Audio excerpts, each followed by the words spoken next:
Days can be long for sure, as we all know, but really everywhere you are, it's a little bit different. So here at Lynn right now, there's two coaches. So there's myself and Coach Alex.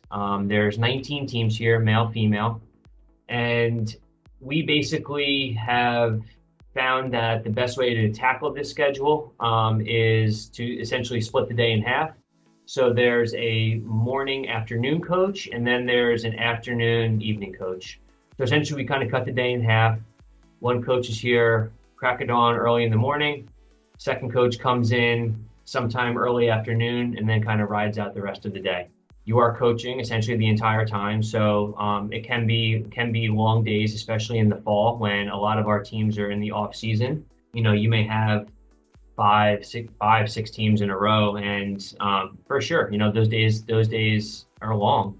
But myself and Alex, we both love it. We love being able to help. We love being able to serve our teams here.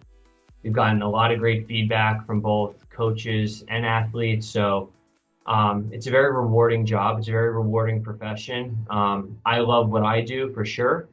And I would say if I had to pick my long days here versus a 9 to 5 behind a desk all day, I would 10 out of 10 times choose my long days here. Energy that I bring in every single day. I think that that's huge. That energy truly is contagious. If you come in here and for whatever reason you're just super down and moody and all that stuff, you're not going to get buy-in from your team. Not every athlete looks forward to coming into weights. Not every athlete loves the weight room. So it's my job for sure to make this place as enjoyable as possible for those people who aren't necessarily thrilled to come in here every single day. I think I do a pretty good job of making this space fun. I definitely have a standard and I have, things that I want done a certain way. But I think I also too know that these athletes are, they're human beings too, and I'm going to get more out of them, right? If I can make this space more enjoyable and they know that, yes, weights with Coach Mike, I'm going to have to work, I'm going to have to push it. Some things may be uncomfortable, but at the end of the day, I know that he wants me to get better and he cares about me as a person, that's really what's going to, help develop that weight room culture and get buy-in from each athlete, which is just going to help them come together as a team in the long run and help them in their sport.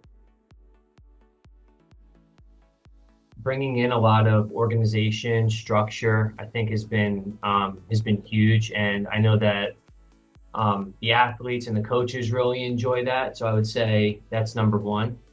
I think secondly, I would say just me being me showing up and being a resource of information, being very enthusiastic, wanting to help, being curious of what they've done previously that they found has worked, or things that they found have not worked. And I think asking a lot of questions, being curious is huge. And I think really just trying to be relatable. I think if I can get my athletes to relate to me, and for me to know where they're coming from and be like, hey, I trust Coach Mike. He's here for me. He wants to see me do well. That's important and that's huge. And I feel like that's one way for sure I've had a positive impact since I've been here. Really what makes me the most happy now when coaching is just having the ability to build and really make those strong relationships with all the athletes that I work with. That's really what brings me the true happiness. In the beginning, when I first started coaching, I was just so happy to be able to be in the weight room and coach and modify and be given the responsibility to program for athletes and teams. And now that stuff is still so important and I love it truly, but really what brings me the most happiness are the relationships that I end up building with all my teams here.